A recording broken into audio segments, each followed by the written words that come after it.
தற்கொலை கூட்டத்துக்கிட்ட நாட்டை கொடுத்தா அது தாந்தோட்டித்தனமாக தான் செயல்படும் அப்படின்றதுக்கு ஒரு சிறந்த எடுத்துக்காட்டு இந்த நிகழ்வு. விஜய் முதலமைச்சரானோடனே ஒட்டுமொத்த தாவேகா கட்சியினரும் ஒரு முடிவுக்கு வந்துட்டாங்க. இனி தமிழ்நாட்டில் இருக்கக்கூடிய அரசு கட்டமைப்பும் நம்மளுக்கு தான் சொந்தம், நம்ம எங்கே வேணுமா போகலாம், என்ன வேணுமா பண்ணலாம் அப்படின்ற முடிவுக்கு வந்துட்டாங்க போல இருக்கு. அப்படி தான் இந்த பெண்மணி ஒயிட் கோட்டை எடுத்து போட்டுக்கிட்டு தாவேகா கட்சியினுடைய ஐடி கார்டை மாட்டிக்கிட்டு நேராக அரசு மருத்துவமனையை ஆய்வு பண்ண போயிட்டாங்க. ஆய்வு பண்ணிவிட்டு நேர்காணல் வேறு தைரியமாக கொடுக்குறாங்க.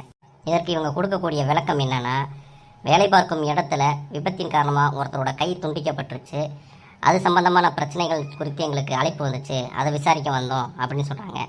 சரி, அதை விசாரிக்க வந்தீங்க, ரைட்டு, அதுக்கு எதுக்குமா வெள்ளைக்கோட்டை எடுத்து போட்டு வந்தீங்க, நீங்கள் என்ன டாக்டரா?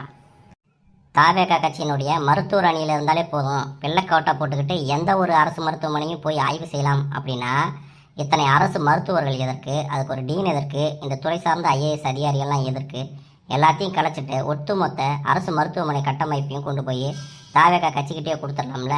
ஏன்னா இவங்க பண்ணுறதெல்லாம் அப்படி தான் இருக்குது. இப்படி தாவேகா கட்சிக்காரங்க செய்யக்கூடிய தாந்தோண்டித்தனமான வேலைகளை அந்த கட்சியினுடைய தலைவர் விஜய் கண்டிப்பார்னு பார்த்தா அவரே ரீல்ஸ் தான் போட்டுக்கிட்டு இருக்காரு. இது வரைக்கும் எத்தனையோ பேர் தமிழ்நாட்டினுடைய முதலமைச்சராக இருந்திருக்காங்க. ஆனால் யாருமே அவங்க அரசு அதிகாரிகளை சந்தித்து பேசிக்கிட்டு இருக்கும்போது அதை காணொலி எடுத்து வெளியிடுற பழக்கத்தை வச்சுக்கிட்டது கிடையாது. ஆனால் விஜய் அவர்கள் அதிகாரிகளோட பேசுகிறத ரீல்ஸாகவே வெளியிட்டுக்கிட்டு இருக்காங்க. இப்படி தலைவரே ரீல்ஸ் முகத்துலையும் விளம்பர முகத்துலையும் இருக்கும்போது அந்த கட்சி தொண்டர்கள் எப்படி இருப்பாங்க? தலைவர் எவ்வளியோ தொண்டர்களும் அவ்வளியே.